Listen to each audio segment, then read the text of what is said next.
قابض اور ہندو دہشت گرد بھارتی فوج نے عید جیسے بڑے ایام کے موقع پر بھی کشمیریوں کو قتل کرنے اور دیگر نوعیت کے مظالم ڈھانے کا سلسلہ جاری رکھتے ہوئے پلوامہ میں آج ایک نوجوان کو شہید کر دیا۔ بھارتی فوج نیم فوجی دستوں اور ایس او جی کے اہلکاروں کی بڑی تعداد نے آج صبح ضلع پلوامہ کے علاقے فرسی پورہ کو گھیرے میں لے لیا اور روایتی انداز میں مذکورہ نوجوان کو ایک جعلی جھڑپ میں شہید کیا۔ آخری اطلاعات کی آمد تک علاقے میں فوجی آپریشن جاری تھا اور عید کے اس متبرک موقع پر بھی اس پورے علاقے کے لوگ محظور اور عملاً یرغمال بنے ہوئے تھے۔ کشمیری مسلمانوں نے ایک بار پھر پاکستان کے ساتھ اپنی لازوال وابستگی اور محبت و عقیدت کا بھرپور اظہار کرتے ہوئے عید الفطر بھارت کے بجائے مملکت خداداد پاکستان کے ساتھ منائی ہے۔ بھارت میں مسلمان عید الفطر آج منا رہے ہیں۔ کل جماعتی حریت کانفرنس اور انجمن اوقاف جامع مسجد سری نگر نے بھارتی حکام کی طرف سے سری نگر کی جامع مسجد اور عیدگاہ کو نماز عید کے لیے ایک مرتبہ پھر بند کیے جانے کی شدید مذمت کرتے ہوئے اسے انتہائی تکلیف دہ، باعث اضطراب اور مسلمانوں کی مذہبی آزادی کے حق پر حملہ قرار دیا۔ ضلع راجوری میں ہندو غنڈوں نے عید کی نماز ادا کرنے کے لیے جانے والے مسلمانوں کے گروپ پر حملہ کر کے انہیں بہیمانہ تشدد کا نشانہ بنایا، جس کے نتیجے میں کئی افراد زخمی ہو گئے۔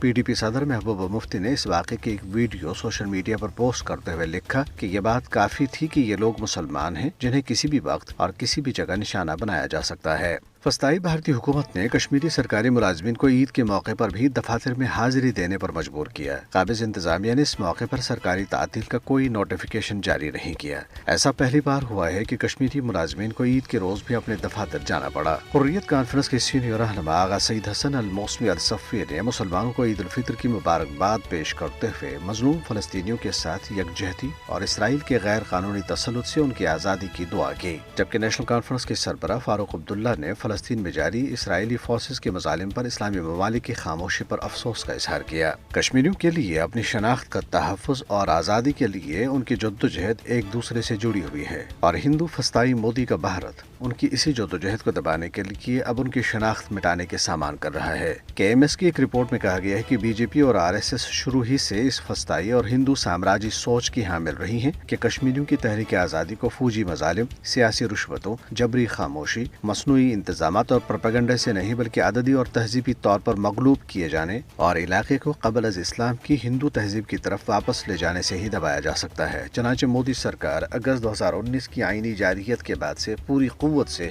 اپنی اس دیرینہ خواہش کی تکمیل میں مصروف ہے۔ بھارتی ریاست پنجاب میں بی ایس ایف کے ایک اہلکار نے خودکشی کر لی ہے، جبکہ شورش زدہ بھارتی ریاست چھتیس گڑھ میں نکسلیوں کے ایک بارودی حملے میں اسپیشل ٹاسک فورس کے 2 اہلکار زخمی ہو گئے۔